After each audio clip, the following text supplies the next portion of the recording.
All right, welcome back to the Ireland Contracting Nightly Sports Call right here on Pittsburgh CW, also streaming on 93.7 The Fan. And this is our Tri-State Office Furniture tweet of the day. Josh Yohe.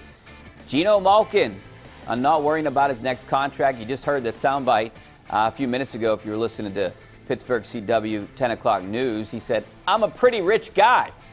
Sometimes, Chris, Malkin is pretty funny. He throws some darts out there sometimes. But he also is a funny guy. I don't think he means to, at times. I mean, but you remember the famous line, big taste, after one of those Stanley Cups. I think it was the one in 2009. I think it might have made its way to a T-shirt. I mean, didn't he famously say, I am score? I mean, when he was still learning English, he was still more quotable than like 85% of native English speaking hockey players.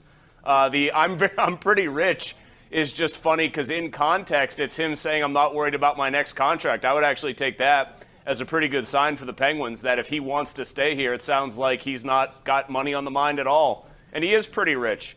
Now, isn't that what Pomp says whenever contract time comes up? He says, I'm not worried about my next deal. I'm a pretty rich guy. Don't worry about it. Pomp, he says that to us all the time. And don't worry about it, yeah. So, Malkin, do you think he'll be back next year? I mean, this kind of alludes to the fact that he might want to be. Would you want him back? Should the Penguins start in the rebuild mode? Or do you think that they're good enough that they can compete right now? They have a couple years left. I mean, the way that Mike Sullivan has him playing, Richie, I think that you have to continue to try to take a stab at this. And the other important thing about what Malkin said, and I know you know this, but if people didn't hear it or read it or anything else, he also kind of put a rough cap on how long he wants to continue playing in the NHL, and it was 3 to 4 years. He said it more than once, I believe. So you figure Crosby's going to be here pretty much forever. You figure Letang has been looking really good this year, and Malkin says his knee is at, like, quote, 200%, feels really good. He wanted to take this process slowly. Those guys combined with the team, and I know the secret sauce here, or the magic is try to figure out how to play this disciplined style when all your stars are back and presumably healthy. This team has looked good enough that you at least want to take a stab moving forward. If his knee really is as healthy as it's been in a long time, and you'll remember when he came off that torn ACL in 2010, 2011, he came back and won the Hart Trophy the next year. So he has a history of bouncing back really strong.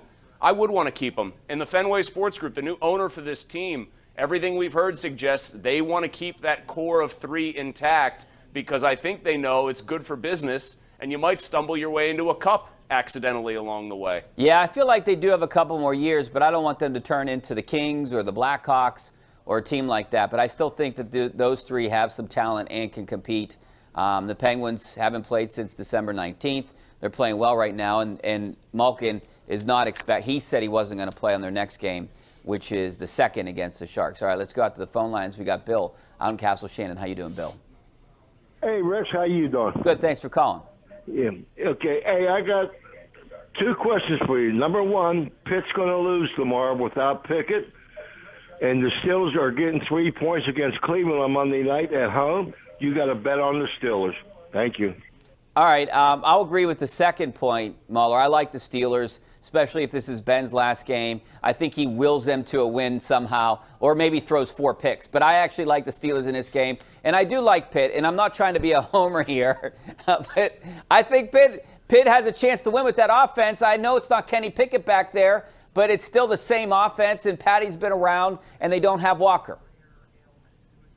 I may have made a cynical bet of Michigan State when we didn't know if Kenny Pickett was going to be the favorite. Come on, we knew that he wasn't going to play. Well, but the odds makers. So I may have made a cynical bet for Michigan State, assuming he wouldn't play when I believe Pitt was, a 2.5-point favorite in that game. Oh, okay, yeah. So Michigan State, I think, was getting points a couple of weeks ago. So maybe I'm going to stick with my guns there. By the way, before I give you the Steelers-Browns, sort of gambling suggestion or gambling thought here, did Bill? He said he had 2 questions. Yeah, they were Weren't 2 both statements. of those declarative? Yeah. They were just declarative statements here. Yeah. I got 2 questions. Pitt's going to lose and take the Steelers and the points. Okay.